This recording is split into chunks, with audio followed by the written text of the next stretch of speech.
Hola, ¿qué tal? Nuevamente en el curso de aritmética tenemos en nuestra sesión 22, vamos a trabajar los números primos y vamos a ver los factores primos de un número. Vamos a empezar esta parte en aritmética, se llama teoría de números. Vamos a estudiar un poco más profundo cómo son los números. Ahora, números simples, vamos a definir qué son números simples. Son aquellos que poseen uno o dos divisores. Por ejemplo, tenemos dentro de los números simples se encuentra la unidad. La unidad solo posee un divisor. Estamos hablando del número uno. Luego tenemos los números primos. Son aquellos números enteros que presentan únicamente dos divisores, la unidad y el mismo número. Por ejemplo, el número 2, ¿qué divisores tiene? Solamente tiene el número 1 y el número 2. De igual manera el número 3, 1 y 3, el 5 tiene 1 y 5, el 7 tiene 1 y 7 y así podemos ver que hay muchos números primos. Ahora, dentro del campo de los números primos, vamos a ver algunas observaciones. En primer lugar, al número primo también se le llama primo absoluto. Tengan en cuenta esos nombres porque en algunos libros ustedes van a encontrar esas denominaciones. Y cuando se les diga si es un primo absoluto ya saben a qué se refiere. Luego, el 2 es el único número primo que es par. Cualquier otro número par no es primo. Luego, la cantidad de números primos es ilimitado. Y números primos menores que 100 son 25 y son los que aquí se están visualizando, ¿no? 2, 3, ¿no? Así hasta el 97. O sea, estos números, como repito, por ser primos, solamente tienen como único divisor al 1 y al mismo número. Ahora veamos qué son números compuestos. Son aquellos números enteros que poseen más de dos divisores. Por ejemplo, el número 4 tiene tres divisores, el 1, 2 y 4. El número 6 tiene cuatro divisores, el 8 tiene 4 y así sucesivamente podemos verificar la cantidad de divisores que tienen estos números. Entonces, cuando poseen más de dos divisores, diremos que este número es compuesto.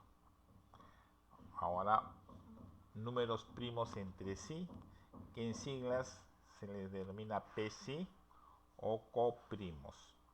Son aquellos números que solo poseen como único divisor común a la unidad. Claro que acá trabajamos ya con parejas, ya es un conjunto de números. No, para comparar números primos entre sí, si son primos entre sí, tenemos que ver varios números. O sea, yo veo un solo número, no voy a decir si es primo entre sí. Tengo que, por ejemplo, 17 y 20 son primos, son PESI. ¿Por qué? Porque el único divisor en común que tienen estos dos números es la unidad.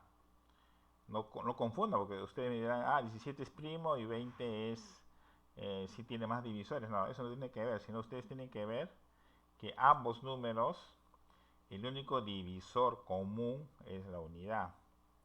De igual manera podría ser 38 con 41, de igual manera 27 y 29, etc. Ahora, muy importante que ustedes ya se debe practicar mucho es esta parte, la descomposición canónica. Esto nos va a servir para mucho. Entonces, por eso acá, muy interesante, en esta parte es donde ustedes van a sacar a relucir todos los criterios de divisibilidad.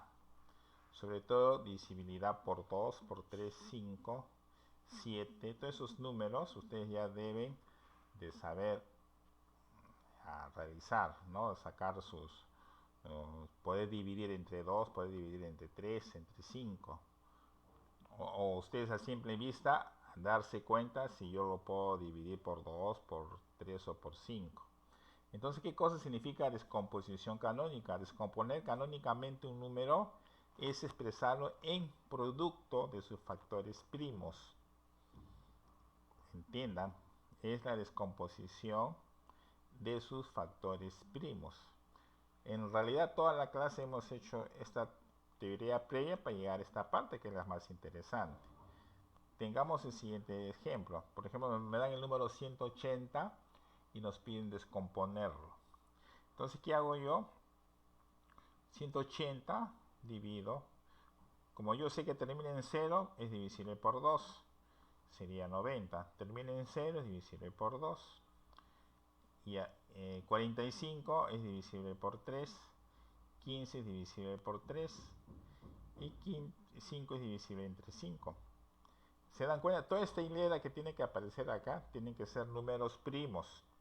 Ustedes no van a dividir, 180 yo lo puedo dividir entre 10 o entre 4, pero 10 y 4 no son números primos. Por eso toda esta hilera que tenemos acá tienen que ser números primos. Entiendan, tienen que ser números primos. Entonces, ¿cuál es la descomposición?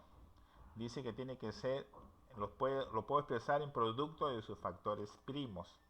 Entonces, ustedes saben que factores son cuando tú multiplicas, ¿no?